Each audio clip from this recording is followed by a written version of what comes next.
السلام علیکم، میرا نام خالد باری ہے۔ میں ایڈوکیٹ ہائی کورٹ ہوں۔ میں نے LLM کیا ہے بیریہ یونیورسٹی اسلام آباد سے۔ آج ہم ڈاور پہ ڈسکشن کرنے جا رہے ہیں، تو جس کو اردو میں حق مہر بھی بولا جاتا ہے۔ آج دیکھیں گے کہ حق مہر کیوں دیا جاتا ہے، یہ ہوتا کیا ہے، اور اگر خاوند حق مہر سے انکار کر دے، نہ دے، تو عورت حق مہر کیسے لے سکتی ہے۔ تو چلیے بڑھتے ہیں اپنے ٹاپک کی طرف۔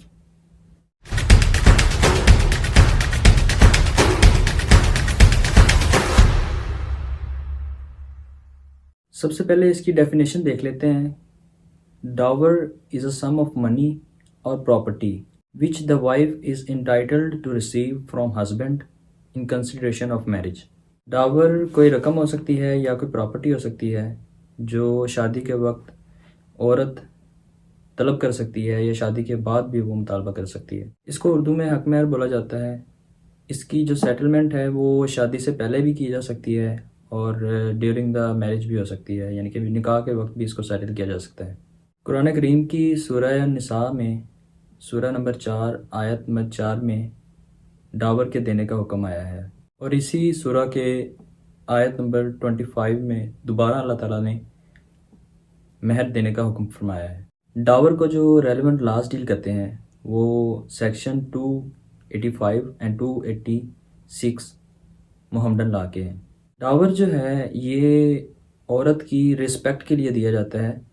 اس میں کوئی شادی کا ایکسپینس یا کوئی شرط یا شادی کی کوئی رقم نہیں ہوتی، کوئی قیمت نہیں ہوتی شادی کی۔ یہ ایک رسپیکٹ فلی گفٹ ہوتا ہے جو ہسبینڈ کی طرف سے وائف کو دیا جاتا ہے، اور یہ عورت کا حق ہوتا ہے۔ ایون کہ اس میں حضرت علی رضی اللہ تعالیٰ کی سینگز بھی ملتی ہیں کہ آپ رضی اللہ تعالیٰ نے فرمایا ہے کہ کوئی بھی شادی اس وقت تک مکمل نہیں ہوتی جب تک اس میں ڈاور نہیں دیا جاتا، یعنی کہ حق مہر نہیں ادا کر دیا جاتا۔ تو اس میں شرط میں ضروری نہیں ہے کہ حق مہر فوراً ادا کیا جائے تبھی نکاح مکمل ہوتا ہے۔ شادی کے بعد بھی حق مہر دیا جا سکتا ہے، یعنی کہ اس کو دینا لازمی ہے، چاہے فوراً دے دیا جائے چاہے بعد میں دے دیا جائے، دینا لازمی ہے۔ اب اس کی کائنڈس دیکھ لیتے ہیں۔ ڈاور کی according to Muslim law basically 2 kinds ہیں، اسپیسیفائڈ ڈاور اور انسپیسیفائڈ ڈاور۔ اسپیسیفائڈ ڈاور میں آگے 2 سب کائنڈز ہیں، پرومپٹ ڈاور یعنی کہ معجل، اور ڈیفرڈ ڈاور یعنی کہ موجل۔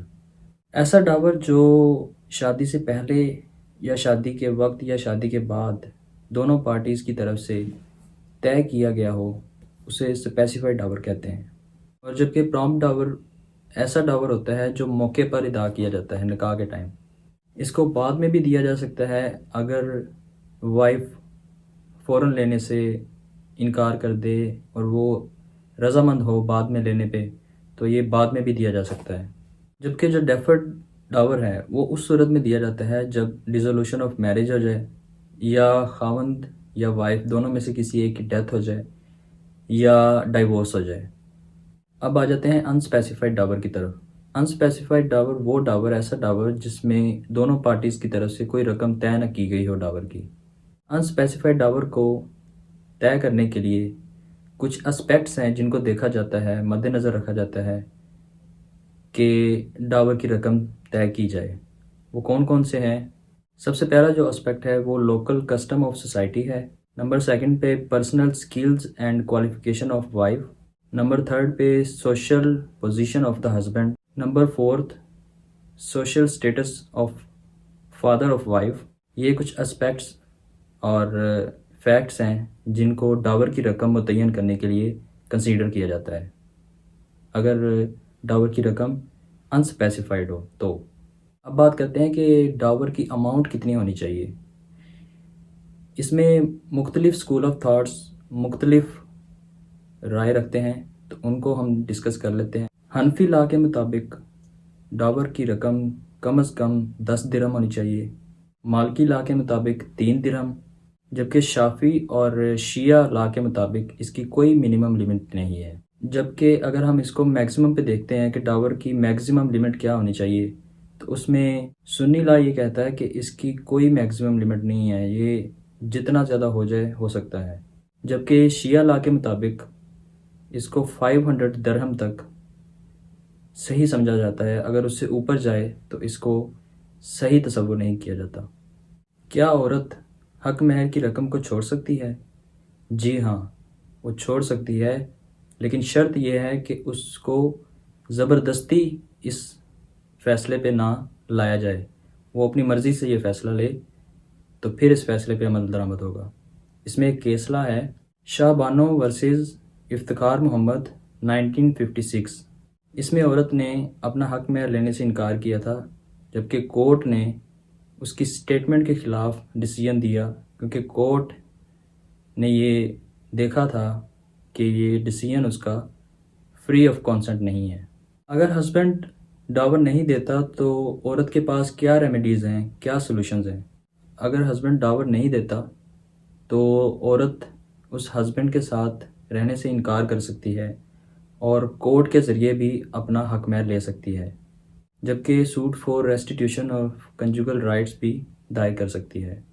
ایون کہ اگر وائف کی ڈیتھ بھی ہو جائے تو اس کے جو لیگل ہیئرز ہیں وہ اس ڈاور کو کلیم کر سکتے ہیں۔ اس کی ٹائم پیریڈ جو طے کی گئی ہے وہ 3 سال ہے۔ 3 سال تک عورت اپنا جو کلیم ہے وہ کر سکتی ہے کورٹ میں۔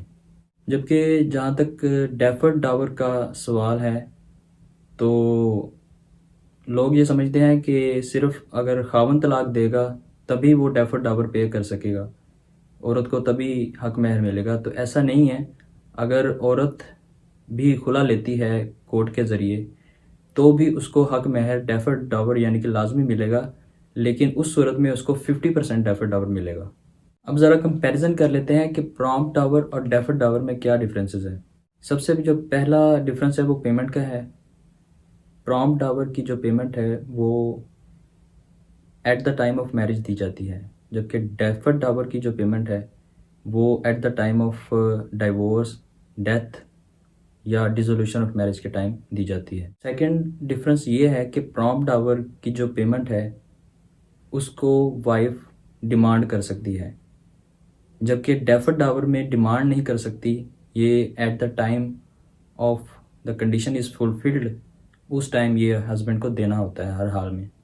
تو یہ مین پوائنٹس تھے جی ڈاور یعنی کہ حق مہر کے، ڈاور کیوں دیا جاتا ہے اور کب اس کی عمل درآمد کروانی ہوتی ہے، اور اگر ہسبینڈ ڈاور نہ دے تو عورت کیسے اس کو لے سکتی ہے، اپنا حق کیسے استعمال کر سکتی ہے۔ اس کے علاوہ اگر آپ کے مائنڈ میں کوئی ٹاپک ہو یا آپ کوئی سوال پوچھنا چاہتے ہوں تو وہ آپ کمنٹ میں یا میرے پیج الخالد لافن پہ مجھ سے پوچھ سکتے ہیں، اور اس چینل کو سبسکرائب کر لیں، بیل آئیکن کو پریس کر لیں تاکہ میری آنے والی ویڈیوز آپ تک پہنچتی رہیں۔ تھینک یو سو مچ، اللہ حافظ۔